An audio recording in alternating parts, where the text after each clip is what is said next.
Welcome back to another vlog guys.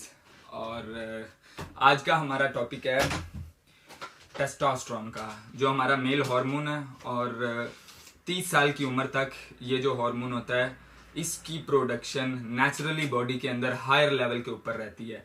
लेकिन जिस तरह आप 30 ईयर से ऊपर टापना शुरू कर देते हो, इसका भाई साहब का क्या गेम डलना शुरू हो जाता है, ये स्लो डाउन होना शुरू हो जाता है, नीचे की तरफ आना शुरू हो जाता है।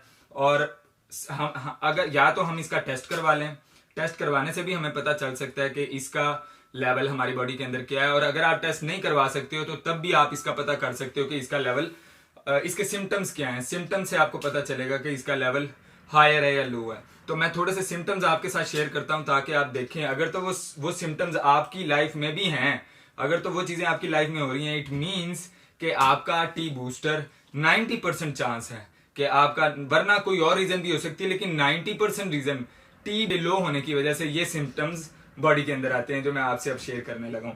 सबसे पहला, अगर आप स्ट्रेस में हैं, डिप्रेशन है आपको बहुत ज्यादा, और कंटिन्यूसली आप उस डिप्रेशन से नहीं निकल पा रहे हो, तो डिप्रेशन की वजह से भी टेस्टोस्टेरोन लेवल जो है वो नीचे जा सकता है, या टेस्टोस्टेरोन लेवल नीचे होने की वजह से आपको डिप्रेशन आ रहा है, मतलब ये एक दूसरे से इंगेज है, ये भी पॉसिबिलिटी है। इसके अलावा अगर आपके बाल थिन होने लग गए हैं, सर के बाल खासतौर पे अगर बारीक होने लग गए हैं, 20, 25, 30 साल की उम्र तक आपके बाल परफेक्ट जा रहे थे, लेकिन अब स्लोली क्या हो रहा है, आपके बाल बारीक होना शुरू हो रहे हैं, खास तौर पे this area, from this area, ठीक है। उसकी रीजन भी टेस्टोस्टेरोन के लो होने की हो सकती है। नहीं तो मुमकिन है कि जेनेटिक से भी कई लोगों को ये चीज आती है जो बोल्ड होना शुरू हो जाते हैं, लेकिन बहुत ज्यादा चांसेस हैं कि टेस्टोस्टेरोन के लो होने की वजह से आपके बाल बारीक होना शुरू हो जाएंगे या उतर रहे होंगे, तो चांसेस हैं कि वहां पर भी आपका टेस्टोस्टेरोन लेवल लोअर हो रहा है, जिसकी वजह से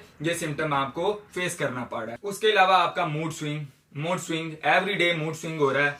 आप अचानक गुस्से में आ रहे हो, आप अचानक से लड़ाई कर रहे हो, अचानक से आप हैप्पी हो गए हो, अचानक से आपका फ्रेंड जोन में जाने का दिल कर रहा है, और अचानक से आपका कुछ भी नहीं करने को दिल कर रहा है, या फोन पे बैठे हो तो बैठे हो और बैठे हो और बैठे ही हो, मतलब उठने का नाम ही नहीं ले रहे हो। ये रीजन, ये सिम्टम भी जो है टेस्टोस्टेरोन का लो होने का हो सकता है। गाइस, इस टाइम जो हम बात कर रहे हैं मेंस की कर रहे हैं, ये मेन हार्मोन है मेंस का, लेडीज के लिए ये बात नहीं की जा रही है। लेडीज का थोड़ा सा सिनेरियो डिफरेंट है, क्योंकि लेडीज का जो मेन हार्मोन है, फीमेल हार्मोन, वो एस्ट्रोजन, वो भी मर्द में पाया जाता है, लेकिन वो बिल्कुल एक डिफरेंट टॉपिक के ऊपर मैं सेपरेट डिस्कस करूंगा। फिलहाल हम मेल की बात कर रहे हैं। सुस्ती, लेजीनेस, आपका उठने का मन नहीं कर रहा, आपका किसी से बात करने को मन नहीं कर रहा, आप सुबह में उठे और आप बेड से उठ ही नहीं पा रहे हो, और सारा दिन आपने यूं ही गुजार दिया। अगर आपने दिन के अंदर 2 या 3 या 4 प्लान्स किए हुए हैं, वो सारे के सारे प्लान आपने कैंसिल कर दिए हैं without any reason, without any cause. तो ये भी बहुत बड़ा टेस्टोस्टेरोन का लेवल लो होने का सिम्टम है। मुमकिन है कि आपका टेस्टोस्टेरोन लेवल लो हो, जिसकी वजह से आपके साथ ये गेम डाल रही है। बहुत सारी पब्लिक इस तरह की है कि वो ज्यादा खाना भी नहीं खा रहे हैं, ज्यादा मामलात भी नहीं इस तरह के कर रहे हैं, लेकिन क्या है, उनको फैट गेन करते जा रहे हैं, कॉन्स्टेंटली वो करते ही जा रहे हैं, और वो खुद बहुत ज्यादा इस बात से परेशान होते हैं। देखें, डबल चीज आ गई, एक वेट बढ़ता है, टेस्टोस्टेरोन लेवल का लोअर होना सबसे बड़ा रीजन है आपका फैट गेन करना विदाउट ईटिंग टू मच, ठीक है। लेकिन अब यहां पर 2 गेमें इकट्ठी डाल रही हैं, आपका टेस्टोस्टेरोन और तेजी से डिक्रीज होगा। एक तो आपका वेट गेन हो रहा है, और दूसरा आप डिप्रेशन ले रहे हो, स्ट्रेस ले रहे हो। मैंने पहला पॉइंट आपको डिप्रेशन का बताया था, जब आप डिप्रेशन लेते हो तो आपका टेस्टोस्टेरोन लेवल नीचे चला जाता है, या आपका टेस्टोस्टेरोन लेवल नीचे जाने की वजह से आपको डिप्रेशन आ रहा होता है। ये दोनों एक दूसरे से एंगेज हैं, लेकिन अगर आपका वजन बढ़ना शुरू हो जाता है तो आप वहां से डिप्रेस भी होना शुरू हो जाते हो। परेशान होने की वजह से क्या होता है, दोनों चीजें जाके सीधा टेस्टोस्टेरोन को हिट करती हैं, और अगर वो लेवल डायरेक्टली एंड डायरेक्टली नीचे नहीं भी हो रहा था, लेकिन अभी वो क्या कर रहा है, लेवल आपका स्लो डाउन एंड डाउन होता चला जा रहा है। तो ये तमाम, और इसके अलावा भी बहुत सारे सिम्टम्स और हो सकते हैं, लेकिन ये मेन सिम्टम्स थे जो मैंने आपसे डिस्कस किए हैं। इनसे रीड ऑफ कैसे हो सकते हैं, मैं आपको मेडिकेशन का भी बता सकता हूं, सप्लीमेंट्स का भी बता सकता हूं, लेकिन मैं पहली प्रायोरिटी ये आपको दूंगा कि आप नेचुरल फूड की तरफ जाएं, और नेचुरल फूड की तरफ से आपके टेस्टोस्टेरोन लेवल को ऊपर लेके आएं, ताकि आप एनर्जेटिक हो, आपकी वाइब चेंज होगी, आपकी फील चेंज होगी और आपको खुद पता चलना शुरू हो जाएगा कि आपका टेस्टोस्टेरोन लेवल बैलेंस पे आना शुरू हो गया है। और तब आप चाहें तो आप टेस्ट भी करवा सकते हैं, आपको पता चल सकता है। और अगर टेस्ट नहीं भी करवाना, आपकी बॉडी, आपका माइंड आपको खुद बताएगा कि आपका टी लेवल यहां से यहां जा चुका है। अनार, सबसे पहले आधा अनार एवरी सेकेंड डे यूज करने से with in 35 to 55 days between, मतलब आप 2 महीने लगा लें, 2 महीने एवरी सेकेंड डे आधा अनार खाने से आपको टी का लेवल यहां से यहां जाता हुआ साफ दिखेगा, साइंटिफिकली प्रूव्ड है। और उसके बाद है अनियंस, प्याज। अगर आप प्याज का एक लास्ट जो रिसर्च आई है उसके अंदर एक शख्स ने मिनिमम 1 और मैक्सिमम 2 के बिटवीन 30 डेज के लिए रेगुलर अनियन यूज किया, और अनियन यूज करने की वजह से उसका टेस्टोस्टेरोन पता है कितना बूस्ट किया? गाइस, परेशान कर देने वाला फिगर आया, 210% अकॉर्डिंग टू लास्ट मंथ उसका टेस्टोस्टेरोन बूस्ट होके यहां पे आ गया। प्याज इतनी को कमाल की चीज है जिसको अपनी डेली रूटीन के अंदर लाजमी लेके आए। हम इसको इंपॉर्टेंट नहीं समझते, मुझे पता है आप में से जितने व्यूअर्स देख रहे हैं सब के सब प्याज का इस्तेमाल करते हैं, लेकिन उसका तगड़ा इस्तेमाल करें ताकि उसके आपको तगड़े बेनिफिट, क्योंकि आप एक मेन टारगेट को हिट कर रहे हैं, आपको टी लेवल को ऊपर लेके जाना है, तो आपको प्याज नॉर्मल की जगह इतना खाना पड़ेगा ताकि आपको उसके रिजल्ट फास्टर मिले। उसके बाद रेड मीट है गाइज, रेड मीट का इस्तेमाल वीक में मिनिमम 2 दफा करें, कम से कम 100 ग्राम, ज्यादा से ज्यादा 250 ग्राम। इसके दरमियान में अगर आप रेड लीन मीट खाते हैं उसके अंदर से आपको सैचुरेटेड और पॉली अनसैचुरेटेड फैट मिलती है। उन फैट्स में से आपको टी बूस्ट करने वाले एलिमेंट्स बहुत तगड़े मिलते हैं और आपका लेवल यहां से यहां बहुत फास्टर जाता है। लेकिन नॉट फॉर गेटिंग, वीक में minimum 2 times, not more than 2 times.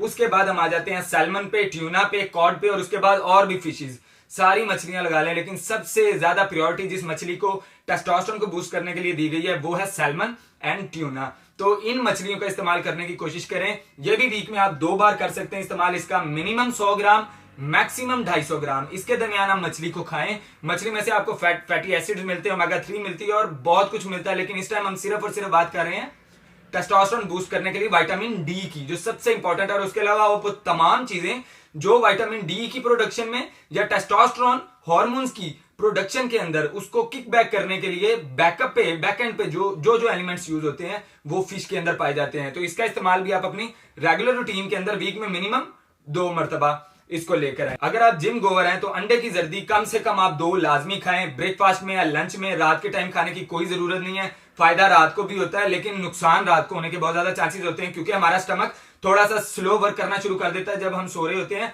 और हम फैटी एसिड्स को अपनी बॉडी के अंदर रात को लेंगे तो थोड़ा सा काम खराब होगा। तो आप इसको मॉर्निंग में या लंच मील के अंदर मिनिमम 2 यॉक्स, 2 अंडों की जर्दियां प्लस पूरा अंडा आप खा सकते हैं। उसमें थोड़ा सा आप कोकोनट ऑयल का इस्तेमाल कर लें, ऑलिव ऑयल का इस्तेमाल कर लें, क्योंकि कोकोनट ऑयल या ऑलिव ऑयल ये दोनों के दोनों, खास तौर पे extra virgin olive oil T testosterone को बूस्ट करने के लिए बहुत ज्यादा हेल्पफुल है। अगर आप एक हफ्ता रेगुलर अपने वेजिटेबल्स के ऊपर एक्स्ट्रा वर्जिन ऑलिव ऑयल या इस तरह अंडे के ऊपर एक्स्ट्रा वर्जिन ऑलिव ऑयल डाल के खाते हैं, तो अगर जो लास्ट रिसर्च आई है उसके ऊपर एक बंदे ने रेगुलर इस्तेमाल किया, 2 स्पून इस्तेमाल किए, लेकिन आप 2 स्पून ना इस्तेमाल करें क्योंकि आप बिगिनर है तो आप 1 स्पून यूज कर सकते हैं, लेकिन उसने 2 स्पून यूज किए फॉर 1 वीक और उसको रिजल्ट्स क्या मिले, 12% उसका टेस्टोस्टेरोन बूस्ट किया।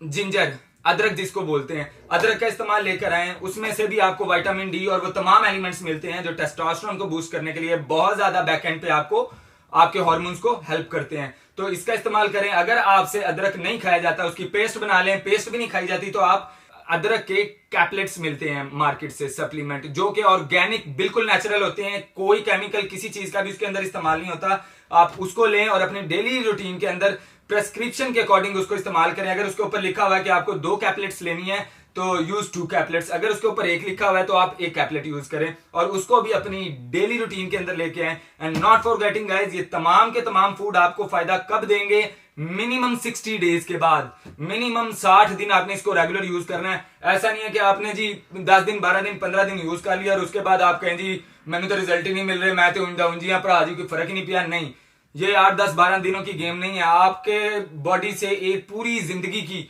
हार्मोनल फंक्शन डिस्टर्ब हुआ है और आपके हार्मोन्स कब के नीचे गिरे हुए हैं और आपने कभी उस पर तवज्जो नहीं दी, तो आप क्या समझते हैं कि 10 या 12 या 14 दिन के अंदर वो सारे के सारे रिकवर हो जाएंगे?